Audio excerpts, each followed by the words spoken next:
একটা অফার যেটা আমি জাস্ট জানতে পারলাম, যেখানে কিনা আমি ইনস্টাগ্রামে দেখলাম যে আজকের দিনে পেটিএমে বা বুক মাই শোতে 99-এ টিকিটস পাওয়া যাচ্ছে। সেটা দেখতে আমি আগে পেটিএমে গিয়ে চটপট খুলে ফেললাম বুক মাই টিকিটস। সেখান থেকে যে কোনো একটা মুভি সিলেক্ট করেছি আমি। দেন আমি একটা অ্যাপ্রক্সিমেট টাইম দিয়ে দেখছিলাম আদৌ সেটা অ্যাপ্রুভড হয় কি না। দেন আমি সিটটা দেখে নিচ্ছিলাম, ম্যাক্সিমাম দেখছি সবই ফুল হয়ে গেছে।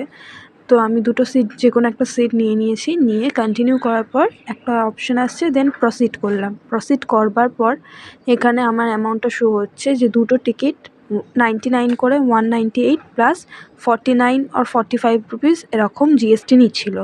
তো সেটা একটু পজ করে দেখে নাও, অ্যান্ড দেন তারপরে তুমি যদি প্রসিড করে পেমেন্টটা করে দাও, তোমার টিকিটটা বুক হয়ে যাবে। তো কেন আর দেরি করছো, ফ্রেন্ডসদের সঙ্গে শেয়ার করো অ্যান্ড তোমারও বুক করে নাও।